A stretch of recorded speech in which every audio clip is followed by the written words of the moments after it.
je m'interroge sur ce que devient Madame Elliott-Marie. Elle avait été la principale responsable du parti gaulliste en son temps. Elle se réclamait des idéaux de l'indépendance nationale de Charles de Gaulle. Et voilà qu'aujourd'hui, elle est en train de se mettre au service du système dominant, de se mettre à genoux, sinon plus, devant ceux qui tyrannisent le monde. Donc, nous avons vu récemment Madame Elliott-Marie empêtrée dans une curieuse affaire en Tunisie. Donc elle a été accusée d'avoir pris un avion privé lié au clan du président Ben Ali et de s'être rendue dans un hôtel toujours lié au même clan et d'avoir bénéficié ainsi de certaines largesses. Bref, on l'accuse de corruption. Elle s'est défendue. Elle a expliqué que non, tout ça c'était faux. En fait, elle avait rencontré un ami qui lui avait proposé de montrer dans son avion, l'avait amené à un endroit, elle savait qu'elle avait payé sa note d'hôtel. Tout ça est plausible. Mais nous avons vu Madame Elliott-Marie au moment de la crise tunisienne proposer à l'Assemblée nationale les services, le savoir-faire en matière de maintien de l'ordre de la France, pas en matière de répression, en matière de maintien de l'ordre de la France. C'est-à-dire qu'elle s'inquiétait du fait que notre ami Ben Ali était vraiment un dictateur mal élevé qui mettait du sang sur la table. Donc il fallait l'aider à se maintenir de manière plus propre. C'était donc une prise de position pour le maintien d'un pouvoir illégitime, avec des moyens propres, mais d'un pouvoir illégitime. Et pourquoi donc, Madame Elliott-Marie, pourquoi donc la France aurait soutenu un pouvoir illégitime? Simplement parce qu'elle exprime une solidarité dans les classes dirigeantes. Et si elle exprime une telle solidarité dans les classes dirigeantes, cela signifie qu'elle-même a le sentiment d'être illégitime. Même si, en France, il y a bien eu des élections. Mais peut-être que tout ça, à la fin, n'est pas très représentatif de la volonté populaire. Alors je me suis demandé pourquoi Madame Elliott-Marie avait été si impulsive et, pour répondre aux accusations dont elle a fait l'objet.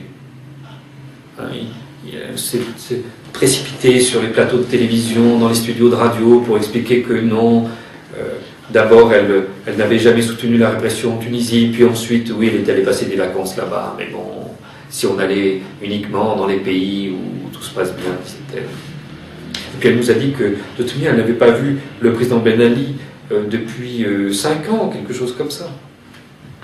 Malheureusement, c'était faux. Parce qu'elle avait vu le président Ben Ali au mois de novembre, en tête-à-tête. Et quand elle donc discutait avec lui. Et pourquoi donc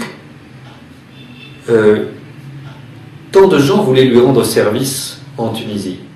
Et pourquoi, lorsque le président Sarkozy, lorsqu'il est venu en Tunisie, a eu droit à un traitement de faveur, on en était même à jeter des pétales de jasmin sous ses pieds quand il arrivait, et on l'a couvert de cadeaux? Pourquoi donc tout ça? Évidemment, un esprit un peu fouineur pourrait penser que ceci cache autre chose.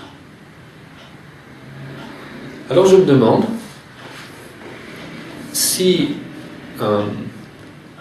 la France n'aurait pas fait un cadeau illégitime au clan Ben Ali, et si les hommes politiques français qui auraient organisé ce cadeau illégitime n'auraient pas été remerciés par des faveurs particulières. C'est le genre de corruption qui ne laisse pas de traces. Dans la rétrocommission, quand vous donnez de l'argent, il y a toujours une trace bancaire. Mais si vous recevez des faveurs, des vacances gratuites, des voyages en avion privé, tout ça, ça ne laisse pas de traces. Et on ne voit pas le rapport entre ça et autre chose. Et donc, je voudrais poser une question. Peut-être Madame Elliott-Marie m'écoute. Je voudrais savoir qui a vendu les avions présidentiels français lorsque le président Sarkozy a acheté son son avion pour faire joujou, là, le Sarco One. Donc on a vendu 2 avions pour en acheter un gigantesque et très bien équipé. Je voudrais savoir qui a vendu ça et à quel prix ça a été vendu.